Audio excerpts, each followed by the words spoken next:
I would like to begin this morning by taking a look at certain aspects of Joseph Smith's character. This subject is a prime target for anti-Mormon writers because they believe that if they can demonstrate that the prophet was a detestable, low-life scoundrel, then doubt can be cast upon his claims about the restoration. But in their zeal to attack the prophet's character, anti-Mormons conveniently ignore a large amount of contrary evidence. For example,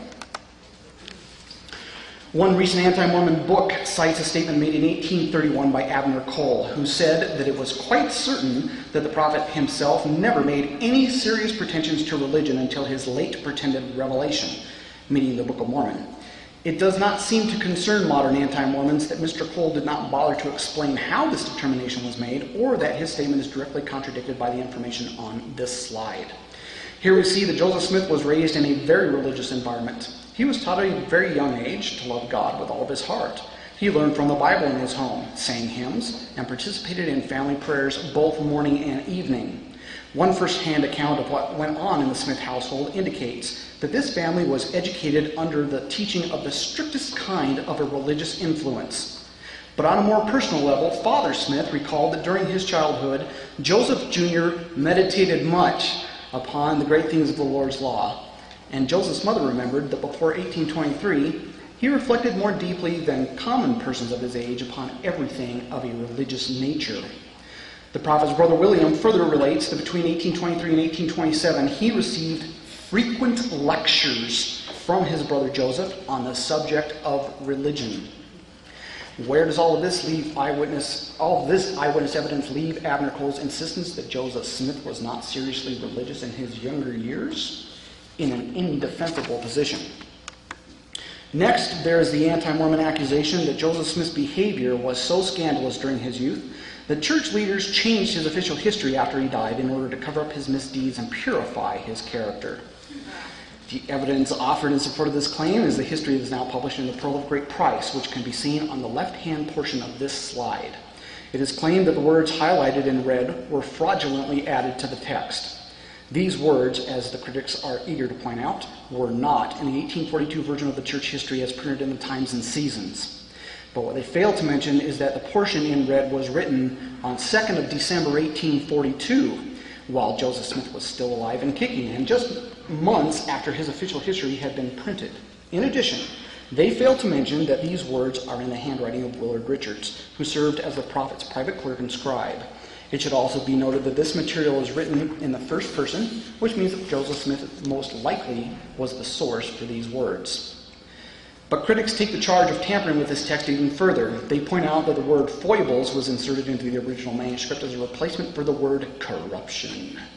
And the phrase "to the gratification of many appetites," though present in the original manuscript, has been completely deleted in the Pearl of Great Price. I would respond that if these editorial adjustments were really meant to cover up embarrassing facts about the prophet's youth, then the perpetrators did a very poor job of it, since the original manuscript version was, in fact, published before the world in 1842, both in the United States and in England, and reprinted in various pro-Mormon publications in 1878, 1882, 1883, and 1909. Some anti-Mormons have gone so far as to interpret the wording of the 1842 published history to mean that when Joseph Smith was between 10 and 21 years of age, he abandoned himself freely to a variety of youthful vices. But this view is directly challenged by a letter that was published by Joseph Smith in December 1834. In this document, which is reproduced here on this slide, the prophet admits that between the ages of 10 and 21, he fell into many vices and follies. But he refutes accusations of engaging in gross and outrageous violations of the peace and good order of the community. He denies charges of wrongdoing and declares himself innocent of injuring any man or society of men. So what exactly were his vices and follies? He states quite clearly in this letter that he had a light and too often vain mind, an uncircumspect walk, and he also says he participated in foolish and trifling conversation. This doesn't exactly sound like young Joseph was the appalling reprobate that anti-Mormons make him out to be. It sounds much more like a teenage boy who doesn't take heed to the consequences of his actions or to the appropriateness of his verbal expressions.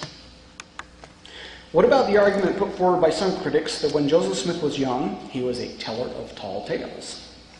The argument is made that since Joseph had such an active imagination, he could have easily made up the content of the Book of Mormon and also all of the revelations that he produced. The primary piece of evidence used in support of this contention is a quote from Lucy Mack Smith, which is found in her dictated history and can also be seen on the right-hand portion of this slide. Two pieces of crucial information are typically ignored when this particular argument is advocated. Number one, in the paragraph that directly precedes this quotation, Mother Smith clearly provides the proper context. She indicates that Joseph's stories are connected with the angel and the plates of the Book of Mormon. Number two, about 7 years before Lucy Mack Smith dictated this particular statement, she told the same basic information to Wandle Mace, only this time she specified that Joseph's stories were about the Nephites. And she also pointed out that Joseph had learned this information through visions. This detail about being shown Book of Mormon events in vision is confirmed in the prophet's own published history. Therefore, the idea that Joseph Smith was simply making these stories up out of his own active imagination is not sustained by the available evidence. Another favorite assertion of anti-Mormons is that Joseph Smith was a lazy individual who went out of his way to avoid manual labor both as a youth and as an adult. Documents produced by 19th century critics such as David Stafford, Joseph Kaplan, Daniel Hendricks, and Parley Chase are usually called forth in order to substantiate this claim. This is one of those charges that is hysterically funny to those researchers who are familiar with LDS documents. As can be seen by the timeline on this screen, Joseph Smith was a hard worker throughout his entire life, and he worked especially hard during the Nauvoo period of church history. The quotations at the bottom of this slide should make modern anti-Mormons think twice about putting any stock in the lazy prophet argument. They come from eyewitnesses to Joseph Smith's work ethic. And they say things such as, he enjoyed doing hard physical labor, any kind of work that needed to be done. He assisted in mowing grass with a scythe many a day, putting in 10 hours good hard work. He was strong and active and could build more rods of good fence in one day than most men could do in 2. When the prophet's brother William was questioned about the accusation that Joseph was a lazy person, he made these insightful comments. We never heard of such a thing until after Joseph told his vision, and not then by our friends.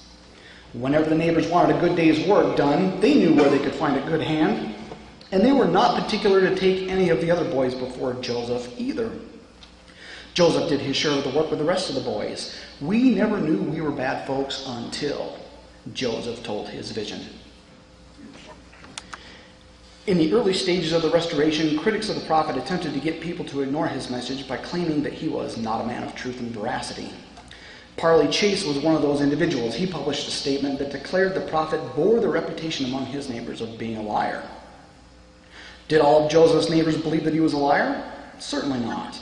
Mrs. Palmer, a non-Mormon who lived near the Smith farm in Palmyra, said that before the spring of 1820, there was never a truer boy than Joseph Smith.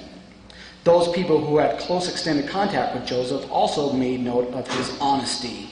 The prophet's younger brother William reports that in accordance with religious training of the strictest